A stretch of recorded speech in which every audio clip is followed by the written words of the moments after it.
So what's happening, people? It's me and Courtney with my MMA predictions. I'm back for UFC on Fox 5, which will take place on Saturday the 8th of December 2012 at Key Arena in Seattle, Washington.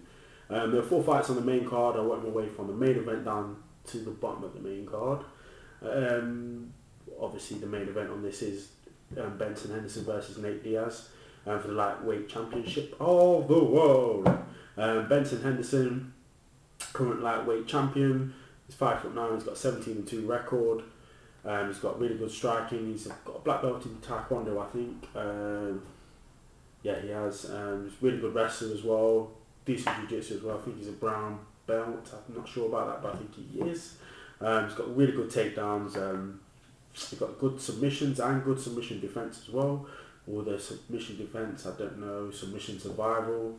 If you've seen the, I think it's a triangle or the omoplata that Donald Cerrone had him in the WEC. I don't know how the hell he got out of those submissions. But anyway, he's got really good cardio as well. And he hasn't been finished since 2007. And his last fight was a win by decision against Frankie Edgar.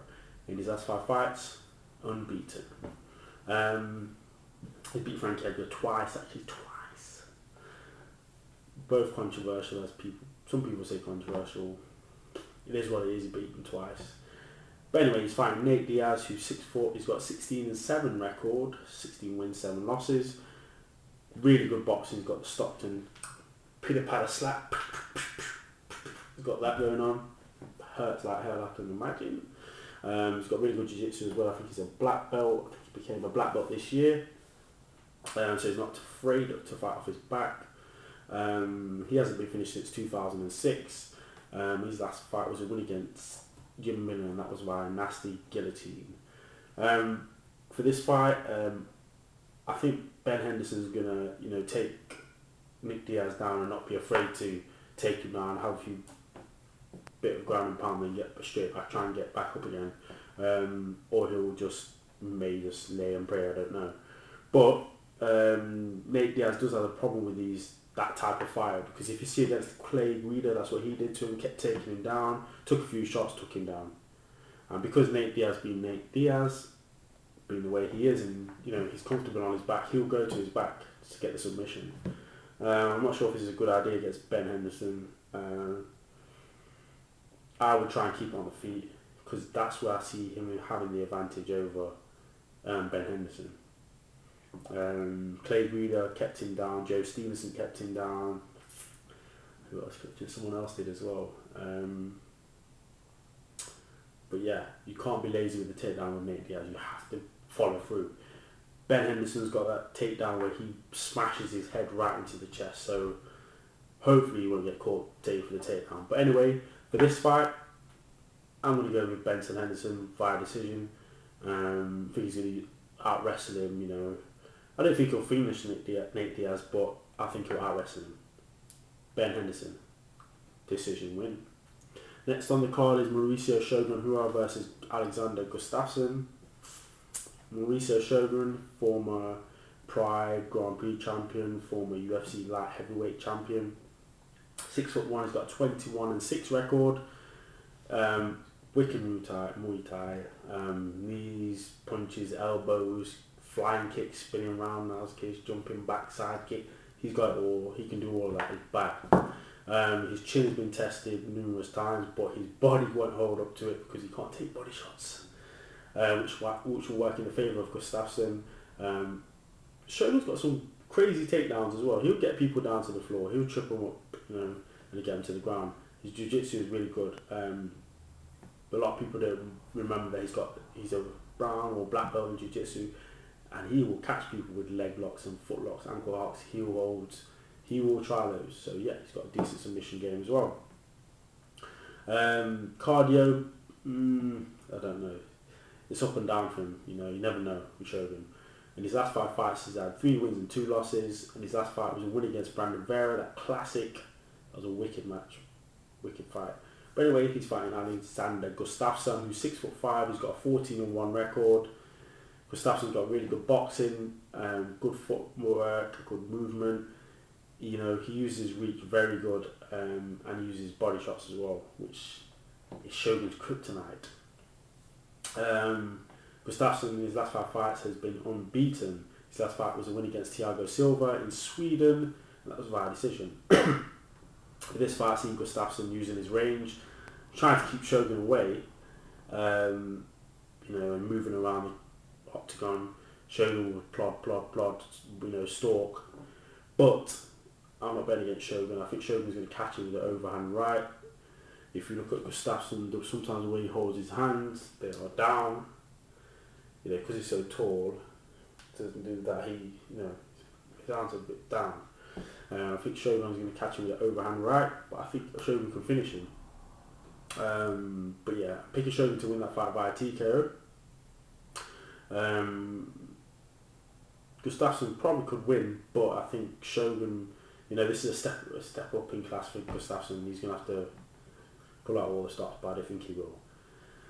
But I'm hoping Shogun will win via TKO. Excuse me. Next fight on the card is BJ Penn versus Rory MacDonald. BJ Penn, legend, one of my favourite fighters of all time. Former lightweight champ of the UFC, former welterweight champ of the UFC. He's 5'9", he's got 16-8 record and 2 draws. Excellent boxing, excellent takedown defence, excellent jiu-jitsu. Decent kicks as well, just ask Diego Sanchez about that. Crap cardio. When this guy, everyone says he should put his mind to it and blah blah blah. When this guy trains or whatever he does, this cardio is crap, man. He's rubbish. Better forget about that. His last fight was a loss against Nick Diaz, and that was by decision. In his last 5 fights, he's had 1 win, 3 losses and 1 draw. He's fighting Rory MacDonald, who's from Canada. He fights at the TriStar gym, so he's with George St. Pierre and all those other guys, Francis Khama, Faris Zahabi, the head trainer, lead trainer. MacDonald's got a 13-1 record. He's got good takedowns, good boxing, good movement as well. He's a young guy, really good though. He pressures fight. He puts pressure on people when he fight, and this probably will break BJ Penn down, putting the pressure on him. His last fight was a win against Che Mills, and that was by TKO. Although Che Mills did get the better of him for the first few minutes of that fight. His last 5 fights have 4 wins and 1 loss.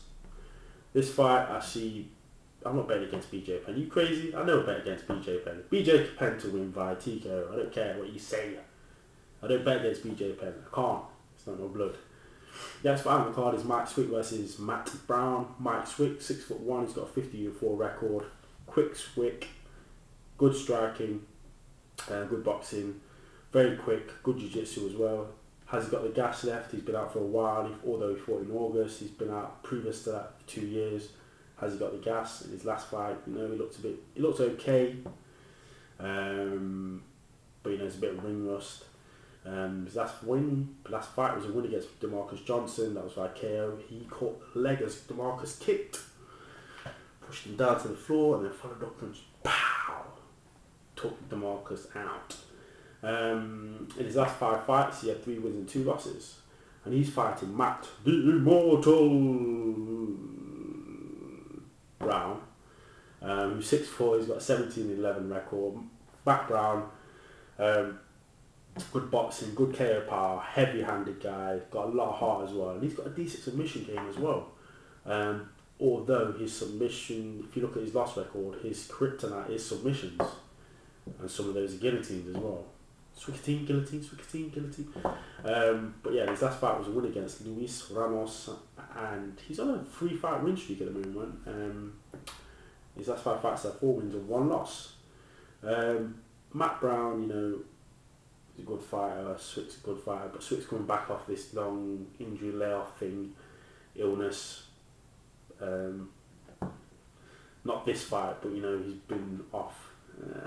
See, I have got Mike Swick to win, but I'm going to go with Matt Brown via KO, because I think he's going to catch Swick hard.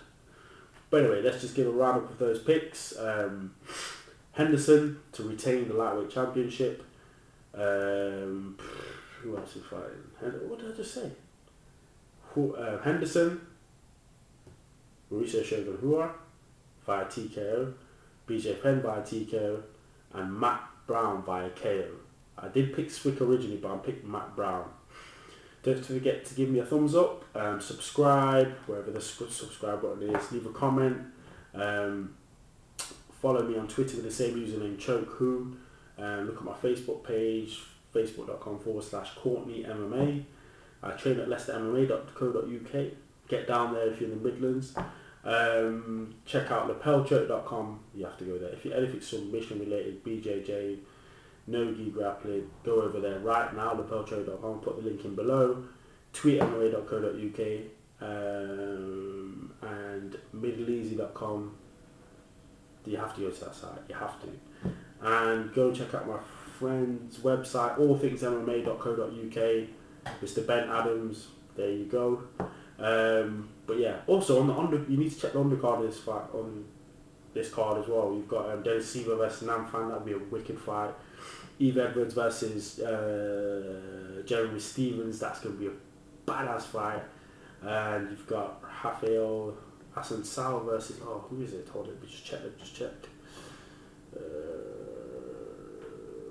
Versus Mike Easton, the Hulk. That should be a good fight too. But there's some really good fights on there. So it's a really good card, but make sure you check it out. I'm gone. Peace.